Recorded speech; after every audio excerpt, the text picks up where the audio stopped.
Hi, my name's Isaac, and this is a brand new 2024 Jeep Wrangler Willys 4xE, which Jeep has generously lent to me for the week. And today, I'm gonna review it for you guys. The 4xE has very quickly become one of the best-selling configurations of the Wrangler, and initially, I was a little uncertain as to why. But after spending an entire week with this thing, I'm beginning to understand now. In the almighty words of Hannah Montana, you get the best of both worlds. Okay, I don't know if that analogy necessarily landed. Let me just show you what I mean.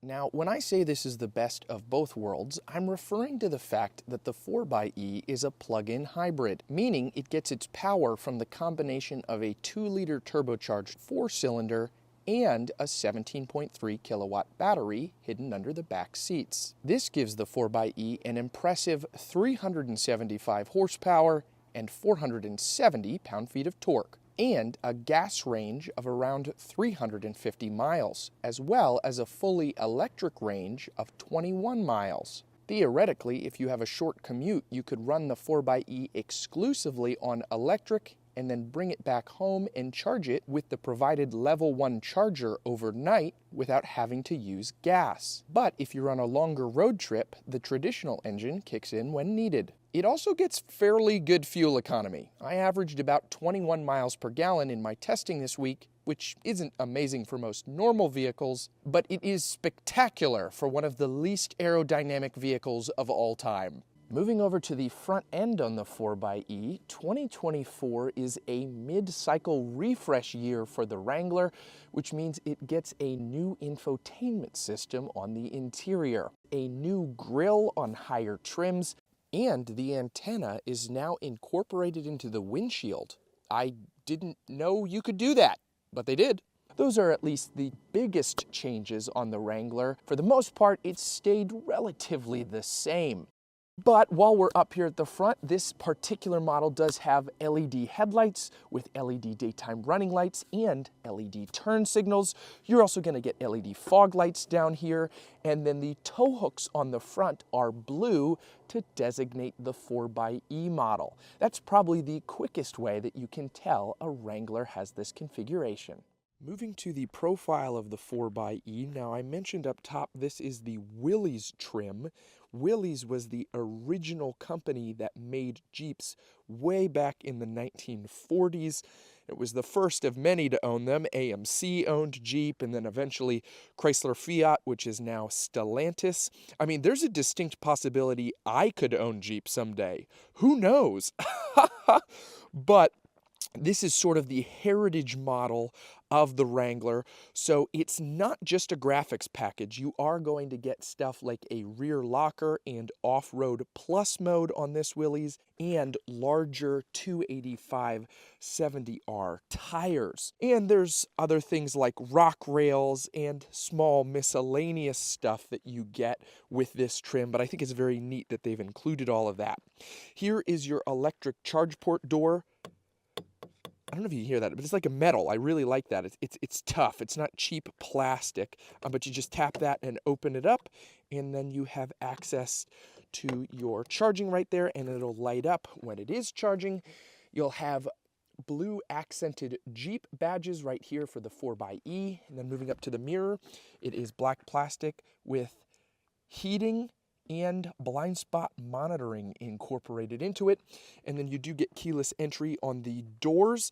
These are, of course, removable. This is a traditional Wrangler in every sense.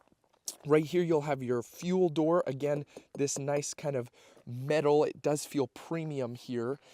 And then as we move to the rear, you'll have a 4xE badge right there, a blue rear tow hook, and then it says electric 4-wheel drive over here. That sticker is part of the Willys package, which I think is very neat. I see this is a weird spot. I'm kind of on a hill reviewing this, and look, it looks fantastic, but it's a little treacherous. You'll have your backup camera right there, and then opening up the rear, there is a good deal of space in here, and you do have a 12 volt right there. Lifting this up, you have some storage down here with a 4xe bag. Let's talk about this really quick, because all new for 2024, you get this 4xe power box. So this plugs into that charge port, and it gives you 4 traditional household outlets, and you can run those for quite a while. I think that's a neat addition right there, taking advantage of the electric power. Now, one thing I do, whoopsie daisy, I gotta close this. One thing I do wish this Wrangler had that the new Bronco has taken advantage of. See, I brought up the Bronco. It was inevitable. It was going to happen at some point. Is if you have the soft top model like this one on the Bronco, there is a pull tab right here, and you can kind of lift it up so you have more access in here. Now on the Wrangler, if I want to get inside, I have to kind of begin the process of taking off the rear here and then sliding this out. It's just a lot more of a hassle here on the Wrangler to access that rear storage area all the way compared to the Bronco. So that's one point against the Wrangler. But, you know, really they've been the only game in town for years. And Ford was able to kind of watch Jeep and say, okay, let's do this, let's be better in this area. And so now that's really encouraged Jeep to up their game. And I think they really have added some nice little tweaks for 2024 that still do make the Wrangler a very formidable option next to the Bronco. Hey guys, just jumping in here real quick to let you know that I have merch. I have a variety of t-shirts on my website, beanies, and I've spent thousands of dollars on these 3 professional models to show you guys what my hoodies look like. Wow, look at how good they model. Anyway, if you guys are interested, you can follow the link in the description below. Moving to the interior of the 4xe. It is utilitarian but functional. I think that's the best descriptor that I can give of this interior. I do like it. It is laid out very well overall.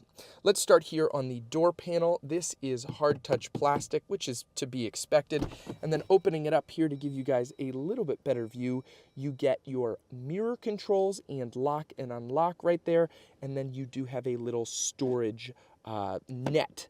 And then as we close it, it has a really solid sounding thunk. You don't get that a lot anymore on cars, but I like that you have it here on the 4xe. Now, if we move down here, you'll have your button to open up your fuel cap.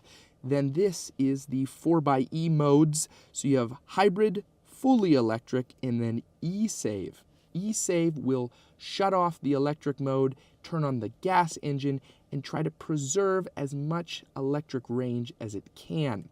Then up here, you'll have your lighting controls, and then this does have a manual tilting and telescoping steering wheel. Speaking of that steering wheel, it is very comfortable. This particular one is heated, and it does have buttons to control that center screen that we'll talk about in a second. It has Bluetooth and radar-guided cruise control settings. It also has buttons for your volume and channel changing on the back. Those have been staples of Stellantis vehicles since before it was called Stellantis. And then as we move in here to the screen, it is not a fully digital gauge cluster, but I don't mind that. I think it's a good layout overall with the digital elements kind of splashing into the physical ones. But moving through the menus right here, the first one, it says your electric range and your gas range, and then it gives you the combination. I think that's very helpful and a useful thing to look at. And then there's so many things you can go through: digital speedometer, battery voltage, and pitch and roll for off-roading. That's very useful. There's just quite a lot you can cycle through. And this tells you what your efficiency is, which I think is really helpful. Then you'll have a physical tachometer right here. And this is not a physical speedometer, rather it's a power gauge. This has regenerative braking, so as you're on the brakes, it's going to tell you if that's charging the battery, and then subsequently as you use the gas, how much power you're using. That is a neat concept and not something you see incorporated very often into vehicles. Then moving over here to the infotainment system that is all new for 2024. I really like it. It's very quick, very responsive. Going into off-roading, you can pull up pitch and roll again, different dynamics and steering angle, transfer case, stuff like that. There is CarPlay, of course, and Android Auto, and it looks really stylish on this screen. I like the longer design of it. I'm not a huge fan of the vehicles that just throw an iPad in here. I think the narrow, horizontal look is much better. Then it does have climate controls built into the screen, though thankfully there are physical ones down here as well. I feel like these are incorporated into the screen because they're preparing us for the eventual fully digital climate controls in most vehicles. Now, some vehicles already have all of their climate controls digitally, and I'm just not a fan of that. My guess is they do that because it's more expensive to create all of these individual buttons, and they'll be saving a few dollars if they just put it all in the screen. Though if your screen breaks, then you're not just out your radio and your music, I mean, you're out your climate controls, and this is probably a very expensive screen overall. You'll also get a handful of things like Sirius XM, regular FM, just a lot of functionality here on the 4xe. And as we throw it into reverse really quick, you get a standard backup camera with guiding lines that turn. It's funny, this would be where the top-down view is, and instead it just says Jeep with the little Jeep Wave logo. I think that's funny. It's not exactly like they're taunting you that you have a lower trim, though it is funny that it just doesn't have anything right there. Overall, not bad, and there is still quite a lot of off-road features on here. I do wish that this had a front camera, but that, of course, is an option, just not on this particular trim. As we move down here, it does have, as I previously mentioned, a heated steering wheel. You also get heated seats as well, and then you'll get buttons to turn your screen off, off-road cruise control on, parking sensors off, your hazards, traction control off, max regen for the battery, and mute. Then you will have your buttons for the windows, so you put them down right there. Media, right here, you flip that up. Auxiliary port, which is rare to see, USB and USB-C, and then you do have a 12-volt. The rear locker in the Off-Road Plus mode that come on this Willys, and then this is your gear selector right here, standard 8-speed automatic, and then down here you do have the button to switch between 2 and 4-wheel drive right there. Physical parking brake, which is nice to see, and then 2 cup holders. You get a decent amount of storage and a USB in here, and then you can actually open up the top portion, and that reveals this nice little camo storage cubby. This has all the parts for taking the doors off on the Wrangler. That all fits into this little pouch, which is neat, and then that fits right in there. Over here you do have a grab handle and a tiny glove box, but it definitely gets the job done. And then moving up here, this is a standard mirror. No auto dimming, just regular mirror. It's been a very long time since I've seen just like a normal mirror in a car. Everybody seems to have some sort of feature built in. Not here on the 24 Wrangler Willys. Moving to the rear seats, let's talk about legroom real quick. I have maybe 4 inches or so with where I would position myself in the front, and I have probably 5 inches of headroom with this soft top. It is really nice.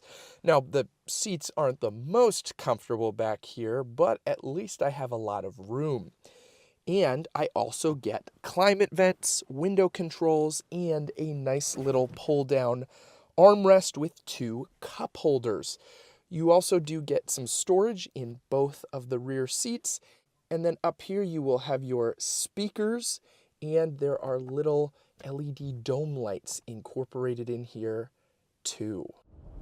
All right, driving the 4xe, it is fun to drive this SUV. It's not exactly comfortable. I was just driving this for about an hour and a half to get to this filming location, and the seats definitely do not give you the best support, but I will say that the heating element does help them.